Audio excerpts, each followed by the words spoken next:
You know, a protein is not really a protein. Now, what am I talking about? A protein is not a protein.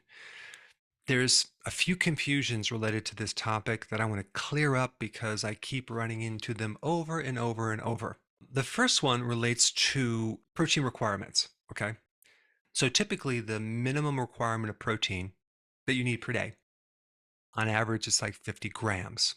Now, the formula for that, which can cause this number to vary, is like zero point 0.8 to 1 gram of protein per your kilogram weight, your body weight.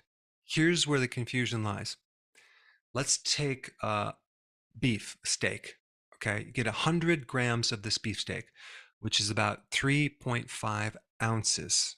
And so here you are going to eat the steak, 100 grams, and you're thinking, wow, I'm getting double the amount that I really need, right? Now, because there's two things. We have the weight of the steak, okay, and then you have the amount of protein in the steak.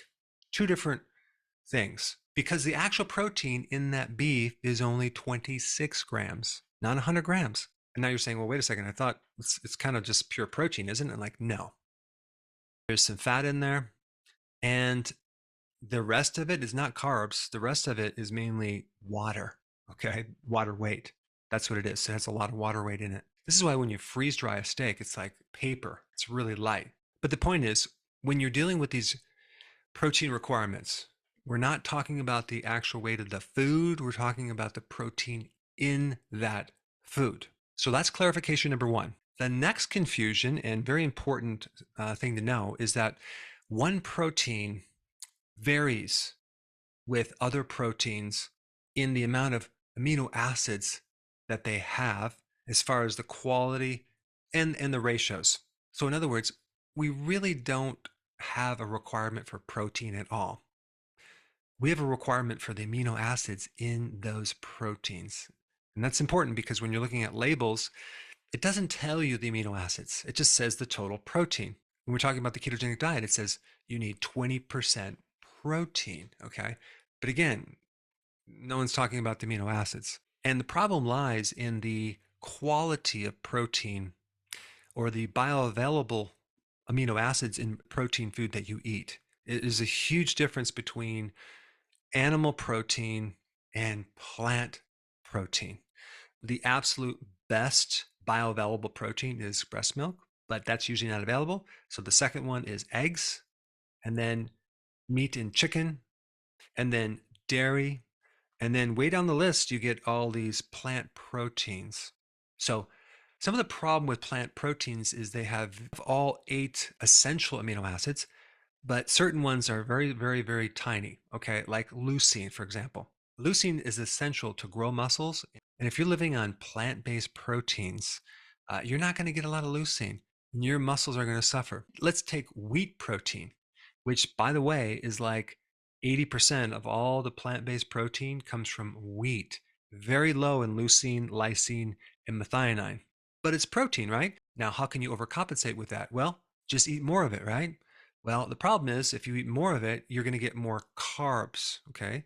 Especially if you're doing like whole plant foods. I mean, if you're going to ask me, like, if you want to be a vegan and you want to have foods that are high in protein, what foods would they be?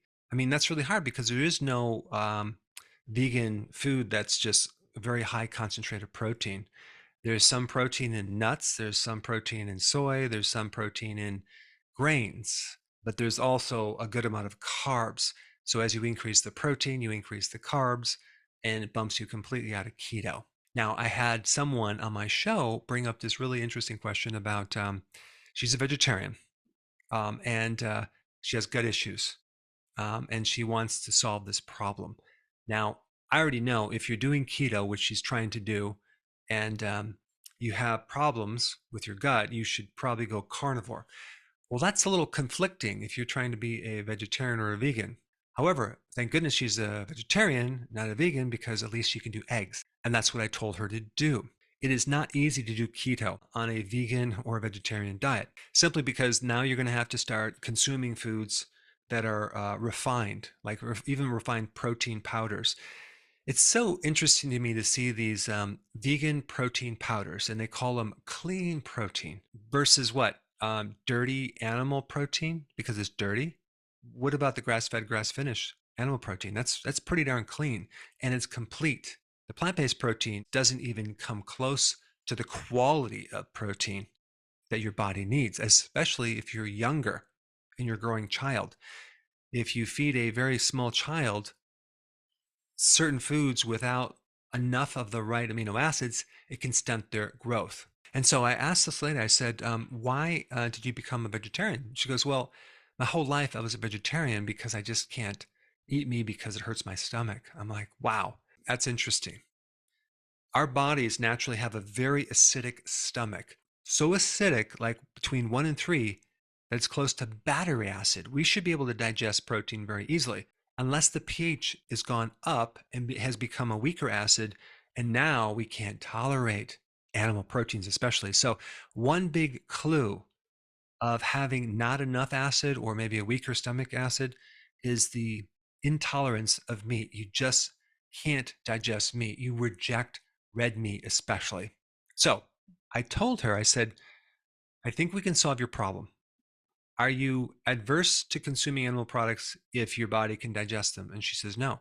I said, good. Start taking betaine hydrochloride. Start taking maybe 2 with the meal, 3, 4, 5, and keep adding them slowly and then see what happens in a few weeks. I bet you it's going to acidify your stomach. You'll be able to digest the protein and problem solved. So all of our food never comes as one macro, like just pure carbohydrates or pure fats or pure protein, unless you refine them. All foods come in combinations. And when you're looking at protein requirements, it's really the amino acid profile or protein inside that food. And if you're doing like a plant-based protein and you're deficient in some of these amino acids, the two big symptoms that you're going to experience are number one, fatigue or lethargy, and number two, your mood is going to drop. But unfortunately, people are using more plant-based proteins, a lot of soy protein, and it's messing up their digestion. It's affecting their mood. It's affecting their ability to generate energy. I mean, if you look at least the US, as far as plant-based, we're already at 60% plant-based proteins. Of course, in the form of cereals, which have other carbs, but the point is that we're doing a lot of grains, legumes, tubers, things like that. I think the percentage of animal meat is like 35%. So I just want to clear up a few of these really important points. If you have a small child or a grandchild, right, and you're shifting them onto food from breastfeeding. Unfortunately, a lot of these purees or these toddler foods or these infant formula type foods are just loaded with soy and these so-called healthy, clean plant proteins, which is going to create a lot of problems in their digestion. I did find a company that I'm going to recommend to you if you need it for your toddler. It's called Serenity Kids. I've never contacted this company. I have no affiliation, but I am just blown away at the quality of these products that they use in these little pouches. They're using like meats from wonderful farms where they have like transparency and they put squash in there and vegetables and bone broth. So it's an awesome product, and I'll put a link down below if you have a grandchild or child that might need something better than what they have out there, like in the baby food where they have just applesauce or cereals and just terrible. The next time you read on a label, it says protein. Now you know that there's more to that protein than meets the eye. Now, I have another video that's a bit more detailed into this protein requirements and giving you examples of other types of proteins. And I put that up right here. You can check it out.